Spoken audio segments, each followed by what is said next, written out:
Satu bintang muda Indonesia baru saja mengguncang panggung Basel dan membuktikan bahwa masa depan bulu tangkis dunia kini berada di genggamannya yang sangat mematikan.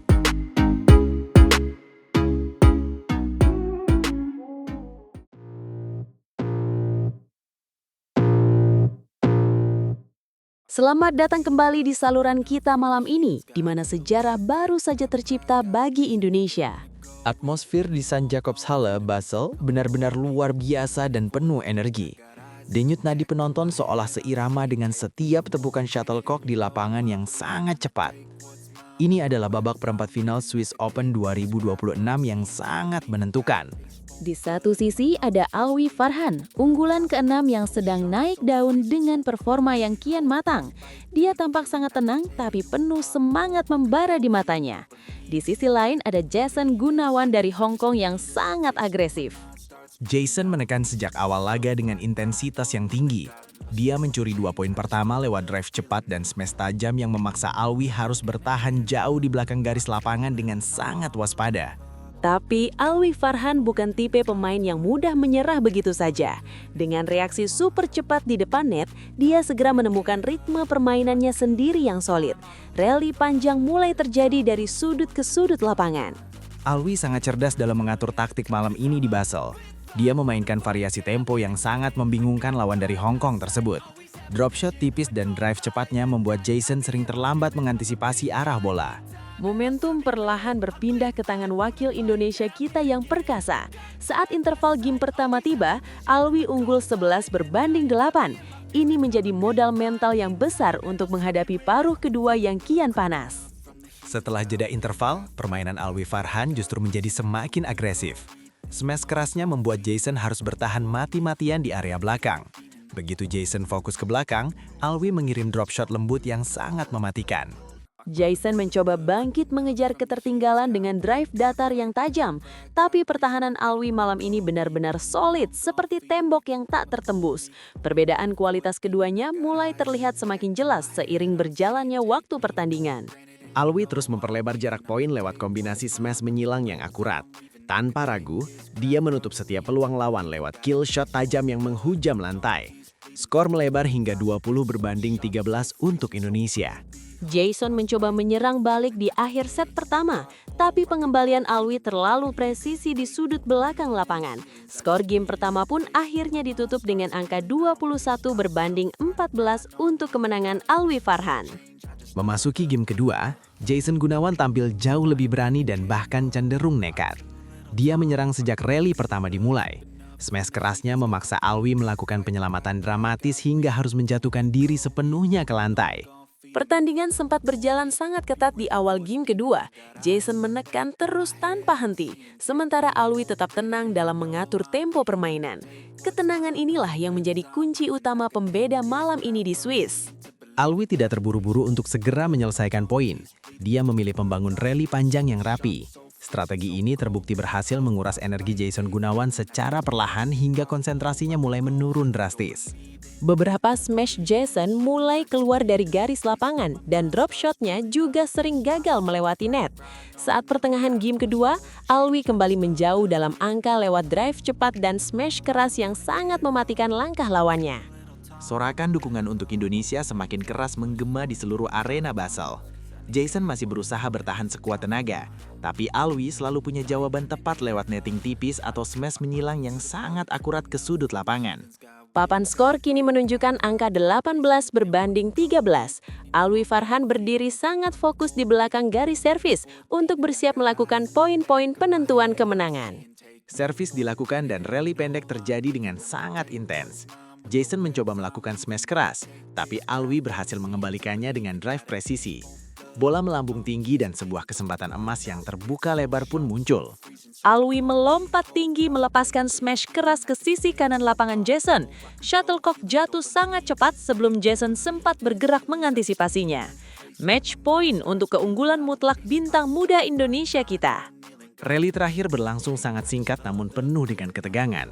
Pengembalian Alwi yang sangat akurat di depan net gagal dijangkau oleh Jason Gunawan. Skor ditutup 21-15 untuk kemenangan mutlak.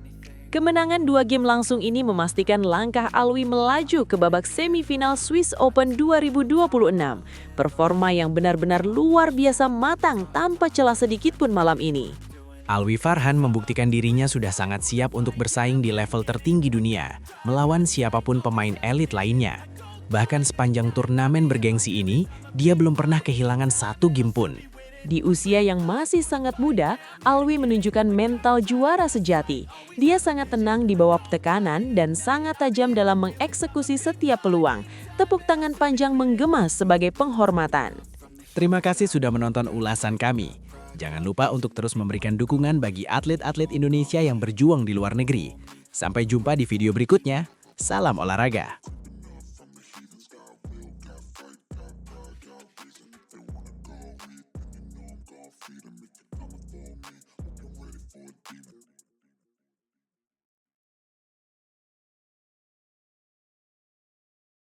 Kembalinya sang Raja Net, Anthony Ginting bungkam keraguan dunia lewat duel berdarah 3 game yang sangat mencekam di perempat final Swiss Open 2026.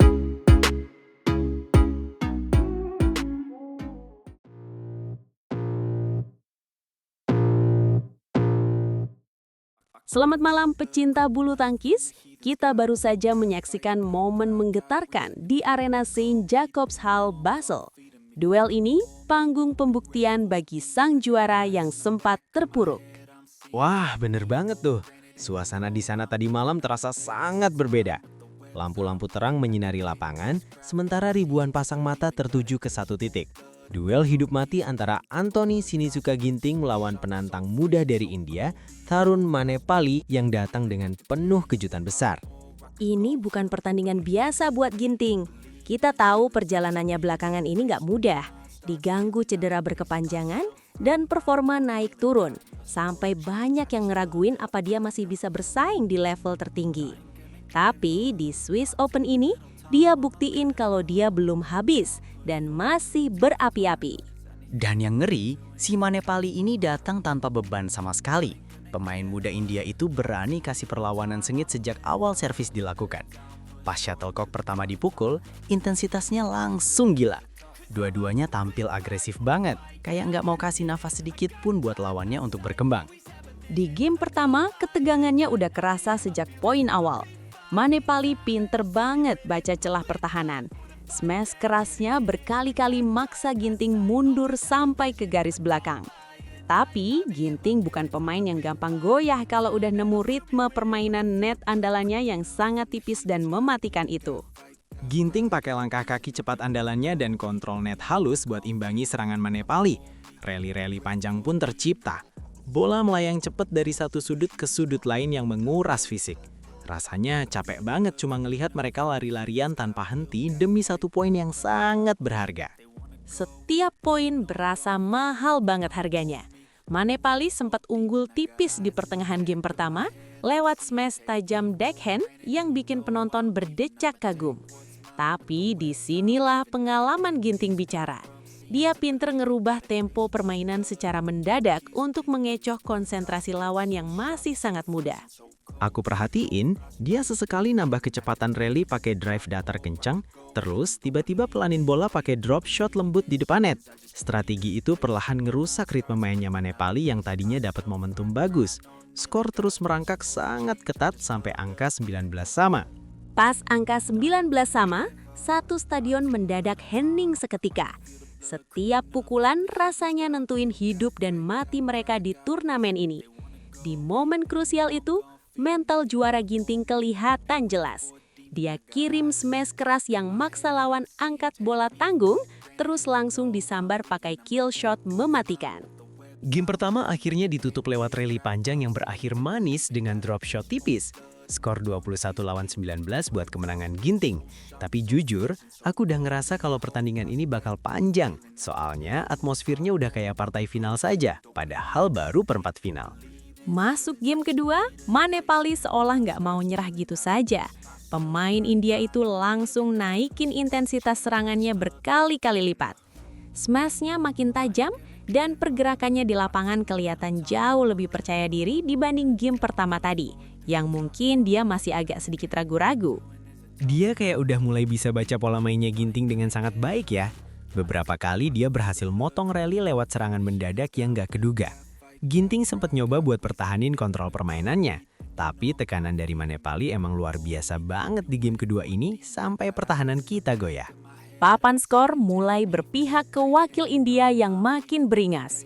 Sorakan penonton makin keras pas rally panjang berakhir dengan smash silang Manepali yang nggak bisa dijangkau sama sekali sama Ginting. Momentum pertandingan kerasa banget mulai bergeser ke pihak lawan yang dapat dukungan penuh dari pendukungnya. Walaupun ketinggalan, Ginting tetap usaha keras buat ngejar ketertinggalan ya. Dia coba percepat tempo lagi pakai permainan net agresif sama drive-drive cepat yang membelah lapangan. Beberapa kali dia emang berhasil deketin skornya. Tapi sayangnya, jarak poin yang udah terlanjur kebuka lebar bikin dia kesulitan nutup celah. Di poin-poin akhir game kedua, Manepali nunjukin keberanian luar biasa buat menyerang terus. Dia tutup game itu pakai smash keras sisi forehand yang nggak bisa dibalikin Ginting. Skor 19-21 buat Manepali, dan pertandingan pun harus dilanjutin ke babak rubber game yang menegangkan. Rubber game selalu jadi panggung ujian mental yang paling berat ya buat pemain. Siapa yang lebih tenang dan fokus, dialah yang bakal keluar jadi pemenang sejati. Dan untungnya, di game penentuan ini Anthony Sinisuka Ginting benar-benar nunjukin kelas dunianya yang sebenarnya sebagai pemain elit papan atas. Sejak awal game ketiga, Ginting main jauh lebih disiplin dan rapi dalam penempatan bola. Footworknya kelihatan lebih ringan, terus kontrol pukulannya juga makin presisi. Setiap serangan maut dari Manepali selalu dibalas sama pertahanan yang solid banget, bikin rally-nya jadi makin panjang dan melelahkan buat pemain India itu. Keren banget pas Ginting sampai harus jatuh bangun buat nyelamatin shuttlecock, tapi bolanya tetap bisa balik akurat. Pertahanan serapat itu jelas bikin Manepali mulai ngerasa frustrasi karena serangannya mentah terus. Kita bisa lihat pergerakan pemain India itu pelan-pelan mulai melambat karena kehabisan tenaga dan tertekan mental. Momentum pertandingan berubah drastis jadi milik Ginting sepenuhnya.